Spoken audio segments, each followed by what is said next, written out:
Bonjour à tous, Edou Jamande avec vous. Ravie de vous retrouver pour une nouvelle vidéo. Aujourd'hui, c'est pour les amateurs de chocolat. Un gâteau au chocolat, tout chocolat, idéal pour un gâteau d'anniversaire par exemple. Donc sans trop tarder, passons tout de suite à la recette. Je commence par faire chauffer 25 centilitres de crème semi-épaisse.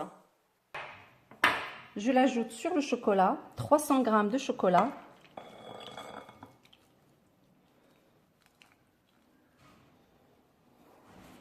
Donc je ne vais pas remuer tout de suite, je vais attendre un peu avant de mélanger.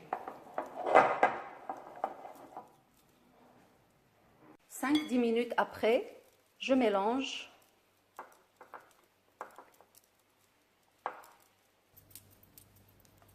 Je mélange bien.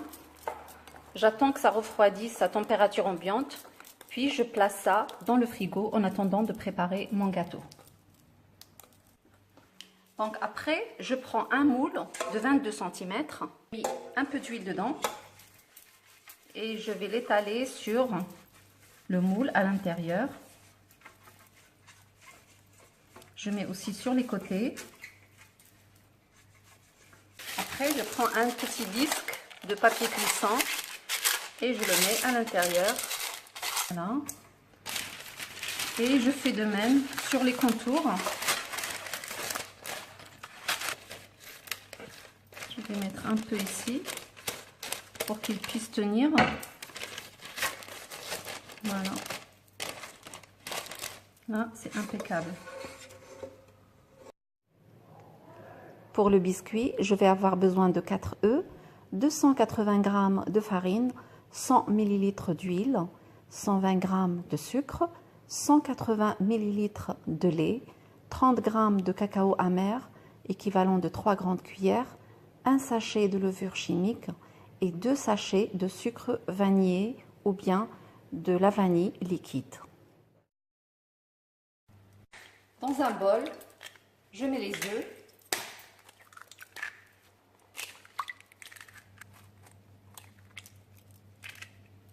Je mélange avec un batteur électrique. J'ajoute le sucre.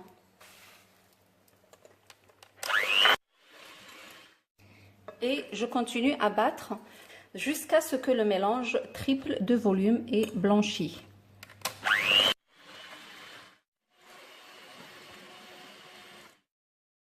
Maintenant, j'ajoute l'huile et je continue à battre. J'ajoute les 2 sachets de sucre vanillé.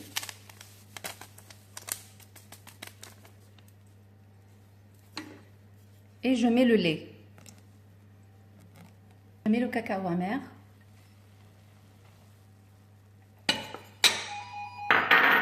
La farine.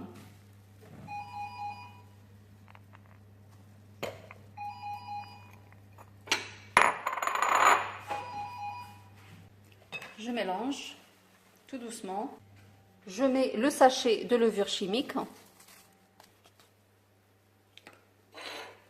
Et je mélange délicatement.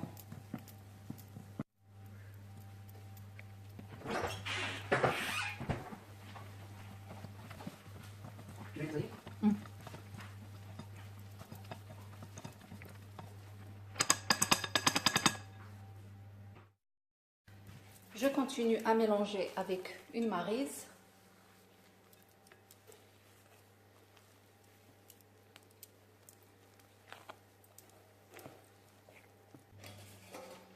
Donc, je prends mon moule et je mets la préparation dedans.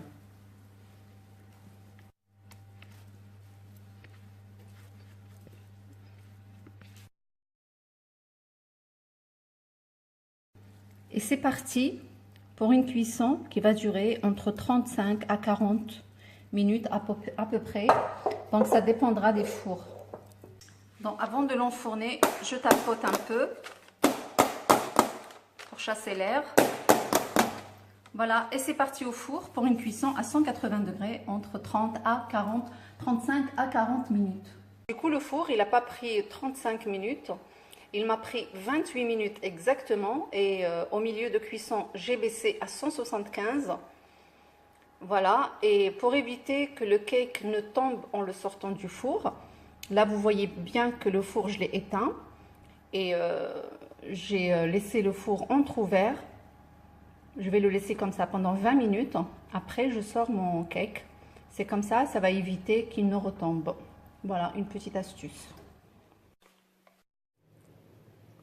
Donc, après les 20 minutes de repos dans le four, je sors le cake et je le mets sur le grill pour le laisser aérer un peu et refroidir complètement.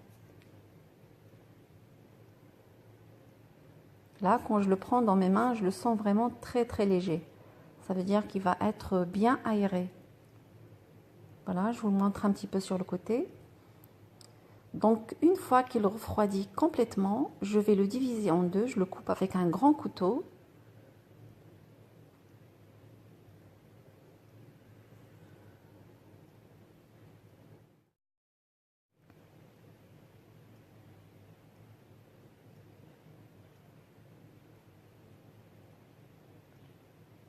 Voilà, après, je vais humidifier l'intérieur avec un peu de lait, comme on peut le faire avec un sirop si on en a.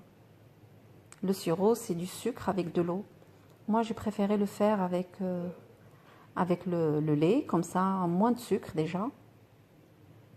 Et pour les personnes qui veulent faire le biscuit et diminuer le sucre, j'ai déjà diminué à l'avance. Donc, la quantité que j'ai donnée, il vaut mieux la faire comme ça, il va manquer de sucre. Donc, après, je sors ma ganache du frigo. Donc après, pour la faire un petit peu plus ferme, je vais la battre avec le batteur électrique, hein, comme pour fermenter une chantilly. Après, je la mets dans une poche à douille. J'aurais pu la laisser telle qu'elle, mais je voulais qu'elle soit un peu plus ferme. Donc après, je la dispose sur la première partie du cake, la partie que j'ai humidifiée avec le lait. Donc j'ai mis une couche bien épaisse.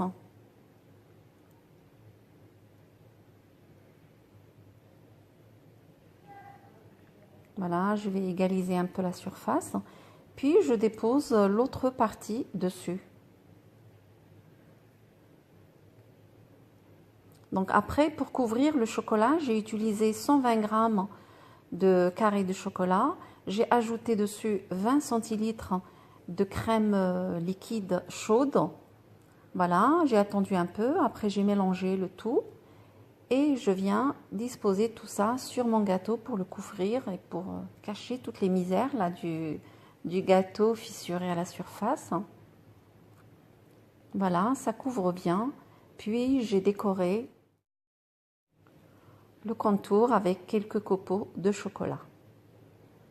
Après, pour la décoration, comme j'ai toujours dit, chacun fait comme il veut et avec ce qu'il a à la maison. Après, c'est parti dans le frigo pendant au moins 2-3 heures pour que le chocolat y tienne bien. Maintenant, je vais couper une petite part pour vous montrer.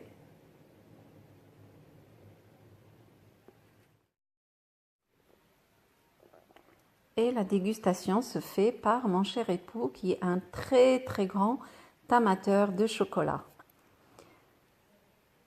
Donc, si vous prévoyez de faire ce gâteau, surtout il est vraiment idéal pour un anniversaire, il faut prévoir par exemple de le faire la veille parce que le lendemain il est encore meilleur que le jour même. C'est vraiment succulent, c'est autre chose le lendemain, c'est très très très bon. Je vous conseille de mettre cette recette de côté et puis l'utiliser quand vous en avez besoin. Et on arrive à la fin de la vidéo. Je vais vous demander juste de mettre un pouce bleu parce que c'est souvent oublié et à très très vite pour une nouvelle mise en ligne.